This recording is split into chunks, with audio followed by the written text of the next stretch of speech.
Welcome. There is a game where you wake up from your bunker to see that civilization is now overrun with zombies, and so you decide to become a demolitions expert and maybe bring a friend! This is the saga of a game named Dysmantle. It's a zombie game, but it's not. It really feels closer to a casual sandbox game where you can do a million things, but it just so happens to be during a zombie apocalypse. But it's a zombie game. Opening scene shows everything went to hell. Civilization is no more, but being a conspiracy freak, I was ready and jumped inside my own bunker until the day my supplies were gone. I'm forced to go outside, so maybe it's a good time to go to the evacuation site I heard about on an emergency broadcast, carrying only my backpack and a crowbar. The lock turns and the giant steel door opens for the first time in forever.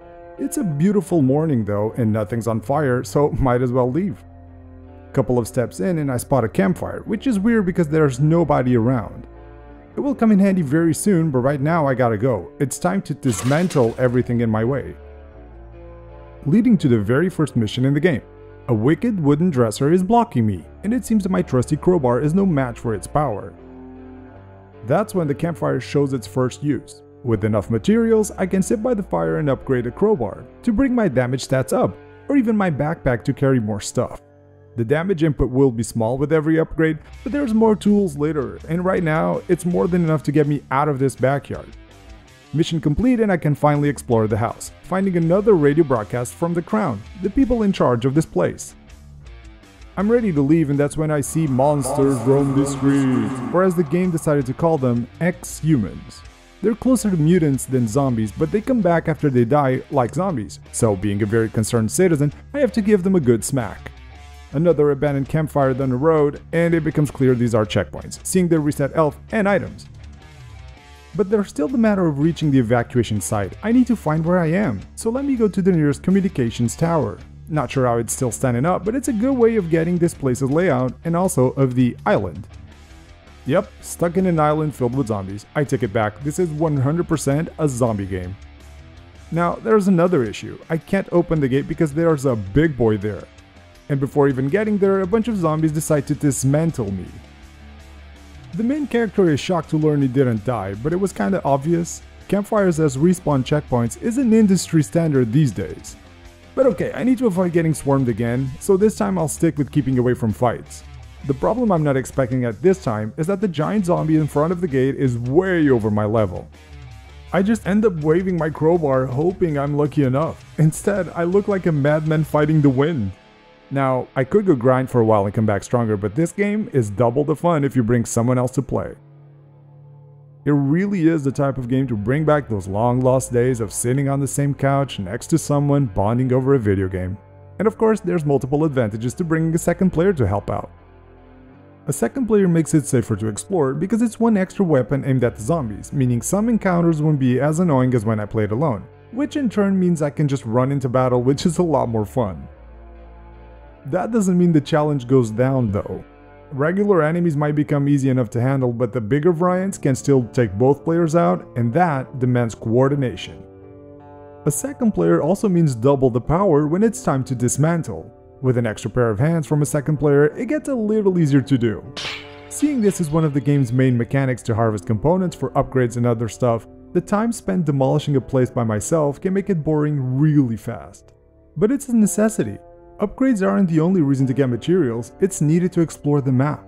Some areas are blocked off to stop progress from happening too early in the game, including broken bridges that need to be repaired, but also deadly environmental hazards. A freezing cold when visiting the north, but the south includes a volcano, a desert, and scorching hot jungles.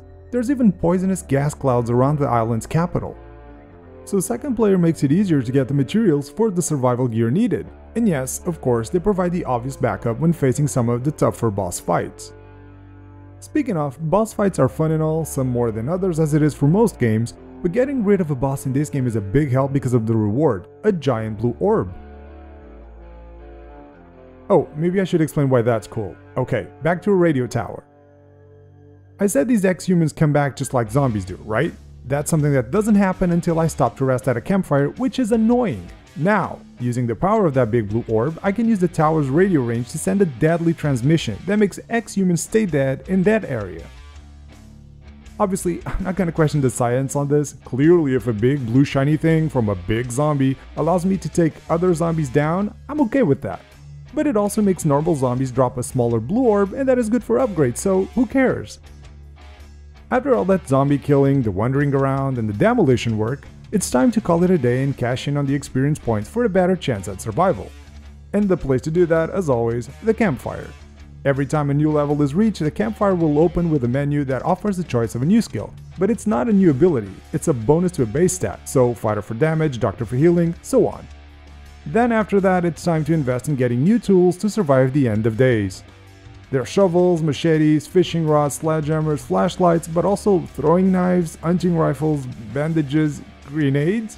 So, right, not all of them are tools exactly. For example, some are just trinkets that are carried around for a bonus to the stats, like more running speed or inventory space.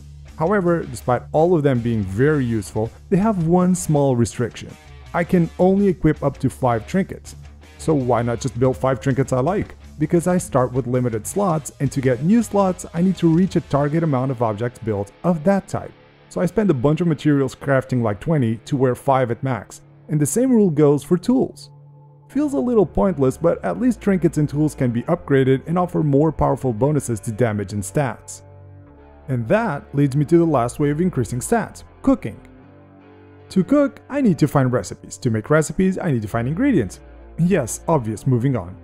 This means before getting to the actual cooking, there's a list of things to do.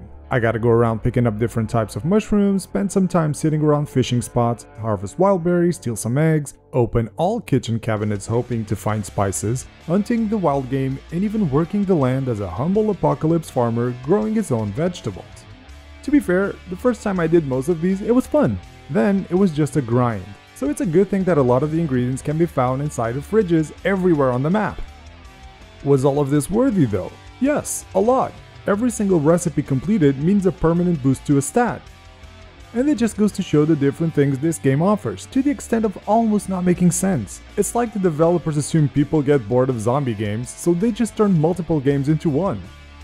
Several different types of puzzles, collecting bits of lore including all of the Crown's propaganda broadcasts, finding all campfires and link towers, trading with wishing wells, searching for supply drops, normal hunting, treasure hunting, ghost hunting, and even teleportation experiments. There's even a minigame where I need to build and not dismantle. It's essentially a tower defense game, build turrets and stop the monster from destroying the antenna. And while losing isn't a big deal, I just have to start over, when all rounds are completed, the steel door to the nearby bunker opens.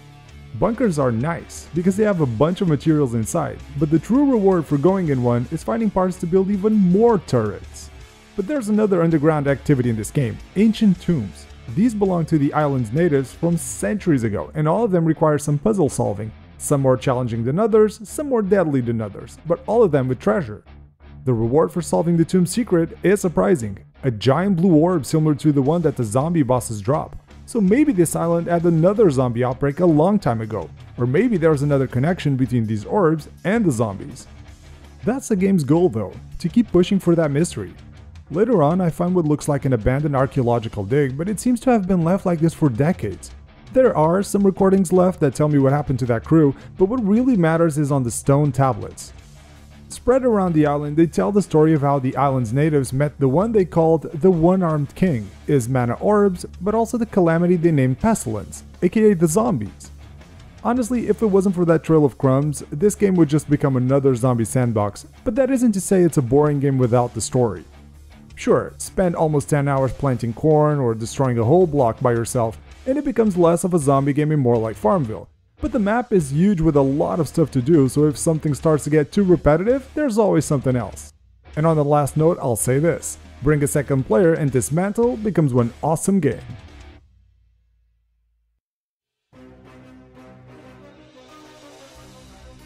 Thank you for joining me on the Saga of Dysmantle. Big fan of demolition videos? Then go ahead and destroy that like button.